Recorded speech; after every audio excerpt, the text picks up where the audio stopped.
I have no PowerPoint. As a parliamentary secretary, you actually have no power. Anyway,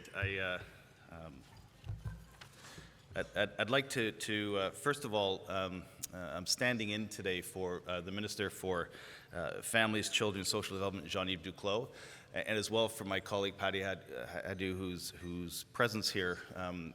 They were called back to Ottawa for a cabinet meeting, and Patty, when she heard about it, was upset, to say the least, inside question period prep, and insisted that I personally apologize for her. She's part of this movement, has been through her work in Thunder Bay, and knows that the work you do is so critical if we're going to deal with so many of the pressing issues that as the Minister of Status for Women she has carriage of. And so the two of them would like me to extend apologies for not being here. It's not a lack of commitment, it's work in Ottawa that sometimes takes us away. I'd also, as is now a really beautiful custom, I'd like to recognize that we're on the traditional territory of the Haudenosaunee, the Iroquois, the Ojibwe Chippewa, and the Anishinaabe people. And I myself represent Spadina-Fort, York, which is the traditional territory of the Mississaugas of the New Credit. And this process of learning truths and learning the real history of Canada as we move towards reconciliation is the profound work that all of us have, irrespective of whether we're working on housing or childcare or transit. We have a new history to learn, and we have new truths to embrace, and we have reconciliation to work on, and much of that work belongs to us, the settlers.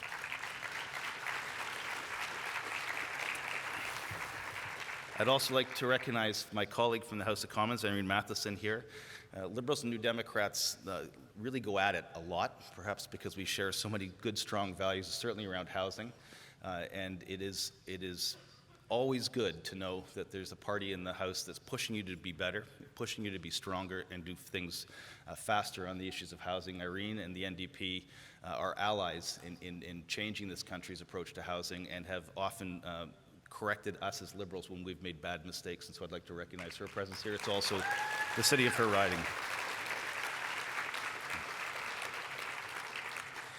This conference is hearing from a number of notable Canadians. Romeo Dallaire will be on next to talk about some of his experiences as a veteran and someone who serves in our armed forces.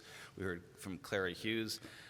Holly Jarrett yesterday delivered words that were profound and good and angry, and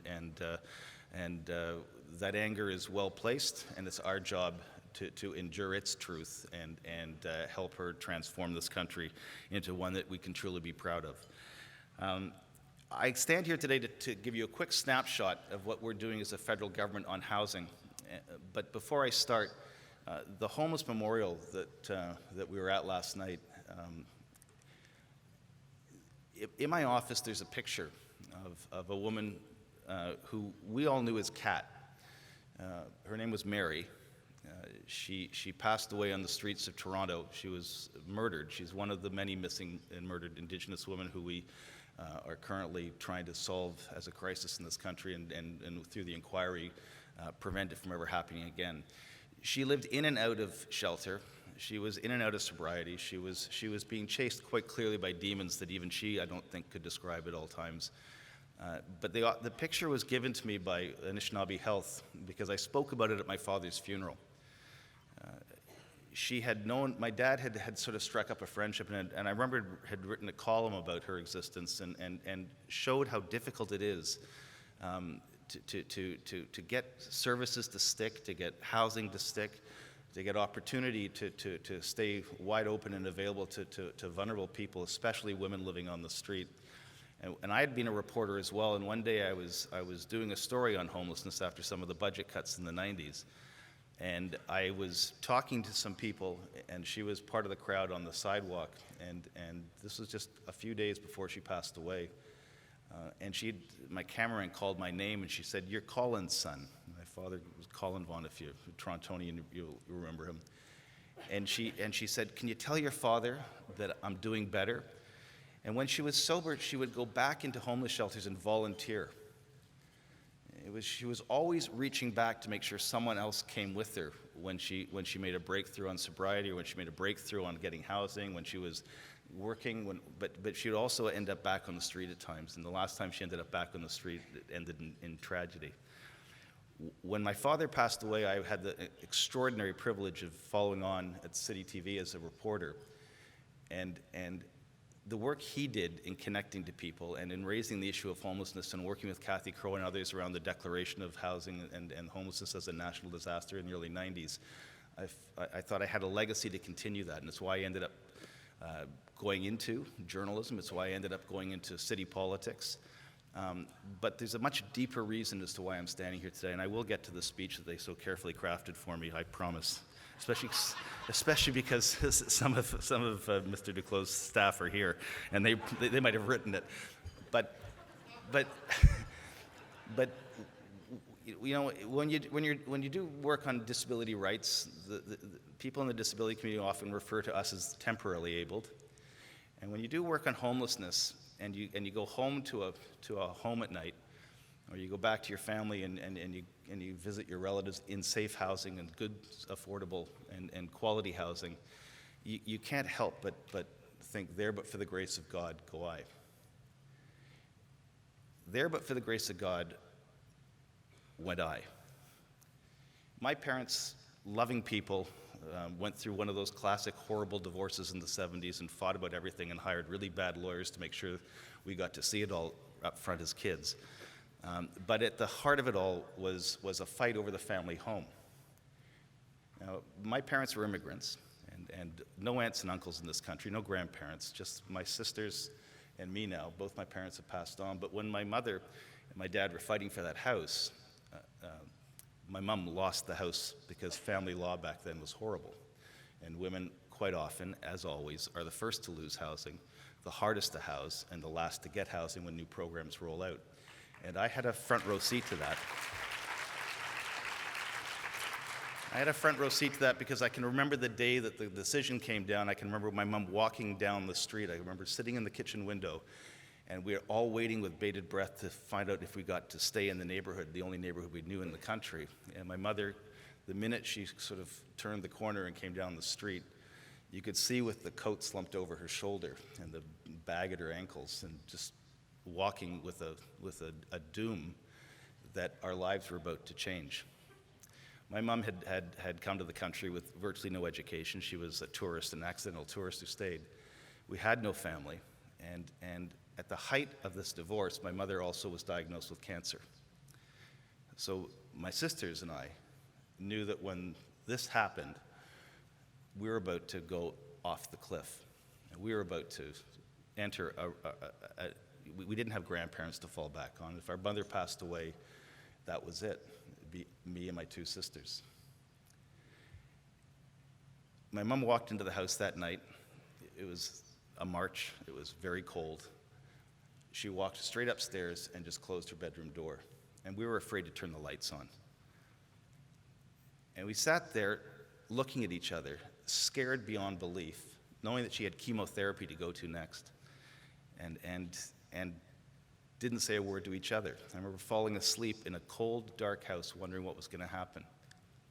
What did happen is why housing is so important to me and why I'm in politics. There was a knock on the door. The neighbors knew what was happening as well. And the neighbors had gone around that night and bought the house for my mother. It's not a story I tell a lot. No, it's not a story I tell a lot because it embarrasses the memory of my father in some ways, because men should do more and can do better. But it's enormous privilege. To live in a neighborhood where your neighbors can do that is enormous, enormous privilege. And my responsibility to the memory of those families that protected our family was to make sure that every person has a neighborhood that provides housing for the vulnerable. That's what this is about. It's about us coming together and making sure our neighbors don't fall into that position of vulnerability. And it is a difficult thing to do because the vulnerabilities are so complex and so varied across the country. And we heard, from the speakers you've been listening to all week, Ken Armstrong yesterday in the session on Indigenous practice and how ceremony can heal people. And sometimes it's not a house that's required, it's a community that's needed. All of these ideas are fundamental to building a national housing strategy, but at the core of it, it's what we do up in Parliament as a government, what we put dollars into that's going to make the transformational difference. And so I will tell you what we're trying to do, and I'm going to end with a plea to help us do it faster and better, the same words that I'm sure Irene would urge upon us and push me from the government side, from the opposition benches, to get done. So I'm going to go through this very quickly because it's a long speech, and they told me it's 1,900 words. But first and foremost, the housing partnership strategy. Last year, an additional $111 million was put into a program over the next 2 years, a significant increase, really the first increase in about 10 years. It's a program that's housed 82,000 people, or being put into better housing. It's delivered 6,000 new shelter beds, but this focus on shelters has got to switch to new housing. And while we have helped train people and got people jobs, shelters, we need to eliminate the shelters as a housing model. It's so fine for emergency risk and for people who crash onto the streets, but it's got to be changed. And that's why I think the most important component of what's being talked about is the national housing strategy and the talks that are underway right now with the provinces and the consultations that have rolled out across the country. And if you haven't gone online or your MP hasn't held a town hall on this, call your MP's office and demand one so you can spread the word about how important housing is at solving all of our problems. Part of that process required us to put money into the system immediately. There was about a $2.4 billion investment into housing, some of it in Aboriginal communities, most of it across the country. Most of it just doubled, effectively, the money that was transferred to the provinces. When the federal government increases money to the provinces, we kind of push it through a curtain and hope it lands. Part of my job is to make sure that it lands on the ground in municipalities. That's what I do on behalf of the Prime Minister. I check to make sure the money's helping cities, helping Aboriginal governments, and helping community organizations that are partnering with the government to make that money land. Your money has landed. Housing agreements have been signed right across the country, but I know that in my city of Toronto, where $154 million landed in July, it hasn't been spent yet. And they're going through a budget exercise and ... But we have expiring housing agreements. That money was not just to build housing and to repair housing, two very critical issues. It was also to pick up the lapsed agreements. And if you're living in cities or provinces or communities where housing agreements and co-ops or public housing projects have lapsed, there are dollars in this year's transfer to the provinces that are there to be used, and housing providers have a responsibility to pick up those lapsed agreements and rebuild the programs that were eroding over the last 10 years and make sure that when we get to a new national housing strategy, the subsidies are there, as well as the repair dollars, as well as the new build-out to make sure it happens. And so you need to check with your local councils, if you're city councils, if you're in Ontario, with your housing providers, if you're a place like Manitoba or Quebec, with your provincial governments, if you're in Atlantic Canada or the West, to make sure that that money is doing more than just simply providing rent supplements, more than just simply repairing housing or building housing. It has to do all three of those things. We've also partnered on the partner in time count. Data is critical. The long-form census was important to restore, but the drill down into the shelters, into the programs you run to get the real profile of the real people who experience homelessness, we need that information to help us craft programs. And so the point-in-time counts have been sustained, and that's critically important as we start to formulate a new strategy on national housing. But as good as the housing stuff is, and there's some other money in green infrastructure to rehabilitate private landlords and all that stuff, and the new infrastructure bank, which the NDP is not big fans of, but the new infrastructure bank allows us to do even more on housing. When you take a look at projects like Regent Park in Toronto, or from my riding, Alex Park, the public-private partnerships around revitalizing badly built public housing from the 60s, that requires, and sometimes is made better with private investments, partnering to integrate communities and bring more people together around community and around supporting each other. So the housing money extends, and the infrastructure bank is something for housing activists to look at as a way of acquiring capital to help build and develop programs.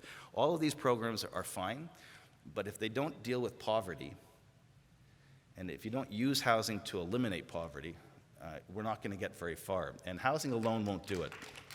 So the other programs that we think are critically important are programs tied to some of the initiatives we had launched in Budget 2016. The child benefit, which effectively has doubled. The child benefit is also now tax-free. That has lifted and will lift 40% of the kids, more kids in this country out of poverty alone. And that single act is transformative for so many families, but there's more work to be done. We also know that seniors, in particular seniors who are single as their partner passes on or as life changes for them, senior singles were having significant trouble keeping pace, and so the guaranteed income supplement has also been boosted by 10%. And then there are changes to EI that are being made and in the works, but all of what this is to describe as a series of one-off programs, it looks like we're just sort of helping client groups in a sort of a scattergun approach. One of the things, and I invite you to look up Jean-Yves Duclos' record on what he's written about, it's income security, it's basic income security. When you start to tie them all together, what you see is as we deliver a national housing strategy, we're also delivering stronger supports to low-income Canadians across a broad range of demographics, and that work has got to continue as well. Jean-Yves Duclos and I were in Quito, Ecuador, a couple of weeks ago for the Habitat 3 Summit on Sustainable Cities and Housing and Settlement. And I kept getting put on panels for crime and safety, which is not necessarily my strong suit or my favorite topic, and way too much money is spent on jail and crime, and not enough is spent on prevention and welfare. But the reason we spend too much money on jail, and the reason we have this fixation on community safety, and any politician that tells you they can fix crime is probably lying to you. But the reason we have that fix is because the most violent crime, the most persistent and the most deadly and the most effective crime at wiping out people's rights is poverty. And while we talk about all these other crimes, we have never seen a country make poverty illegal. If poverty was illegal, and poverty is a crime, all of the other issues would start to fall away. But even if you do eliminate poverty, it comes back to a house and a home, and the community that wraps around you to make that home livable. We don't need a housing strategy. We don't need to build housing. We need to house people. And the other fundamental change that we all need to make is to stop thinking about housing as the goal, but housing as the tool to get at the impacts of sexism, of colonialism, to get at the impacts of poverty, to get at the impacts of mental health, and the things that we actually have a very difficult time figuring out how to solve. We need to reposition housing as the tool to solve the problems that face this country. Climate change, veterans coming out of service, mental health issues, brain injury, all of these things, vulnerable youth on the streets, all of these things are made easier to solve when there's a strong housing program fed into those programs. And so the other job I have as the parliamentary secretary to the Prime Minister is to make sure that every ministry is talking about housing. Veterans Affairs, Indigenous Affairs, the Minister of the Environment, the Women's Secretariat, the whole bit. And that's part of the other strategy we're taking, is to make sure that all departments are stepping up on that issue. And so this gets to Parliament. We're in the process right now. We had a caucus meeting this week, and you're up against some big challenges. You know, the post office wants to be reestablished and should be in door-to-door delivery as many places as humanly possible. The military is asking for new planes and new weapons as we think about deployment into places like Africa. That also is going to cost a lot of money. We have climate change adaptation that we have to move on very quickly. We have issues around post-secondary education. We have issues around hospitals needing support. We have issues around daycare needing to get funded and placed and built. We have all kinds of competing interests. And I sat there and listened to my colleagues, one by one, advocate for all very good causes, and heard housing in there, but it's in there and competing against so many other issues. If we are going to deliver a national housing program that works and hit the minimum, which is the $12.6 billion that the FCM and the Federation of Canadian Municipalities are talking about, if we're going to achieve that, it's going to need support from the ground up. And so I was speaking at the youth panel yesterday and listening to some brilliant young voices on this issue. And everyone's saying, you know, talk to your MP. It's not good enough just to ask your MP to support housing. And Irene will know this. You need to ask your MP when they spoke about housing, who they spoke about housing to, and what did they speak about when they talked about housing. It's an accountability mechanism that needs to be pushed here. I'm urging all of you, I don't care who your MP is, I don't care what party they represent, when you ask them to support housing, it doesn't push the rock up the hill. So I want you, And if you're in my riding, come up and tell me, and I'll tell you when I talk about housing. It's just about every time I get a chance. But I want you to contact your MPs over the next couple of weeks as our budget is being put together, and ask your MPs to report back to you when they spoke about housing, who they were talking to, and what about housing were they discussing when they talked about it. Make them accountable to you. Make them accountable. Make them physically do something about housing as opposed to just agree with you. It's very easy on Twitter and on social media and in writing letters back to our constituents to say, that's a great idea, I support you wholeheartedly, I'm working hard on that issue, our government supports that, or our party supports that. That's easy stuff. That's easy, easy, easy. But your MP, every time they stand in the House of Commons, should be talking about housing. Your MP, every time they talk about climate change, should be talking about housing. Your MP, when they talk about childcare and women's issues, should be talking about housing. Your MP, when they're talking about the military and the way in which we discharge our veterans, should be talking about housing. If you want to lower the cost of sending a kid to university, you ought to be talking about housing. If you want to hurt rural communities, you should be talking about housing. If you want to help big cities, you should be talking about housing. But if all you ask us to do is agree with you, we'll nod and we'll smile. You need to ask us to work with you. And that's the message that I want you to send to all of us, because we have to fix this. And we have a moment. We've just borrowed billions of dollars, like ridiculous amounts of billions of dollars. That money is going to get spent.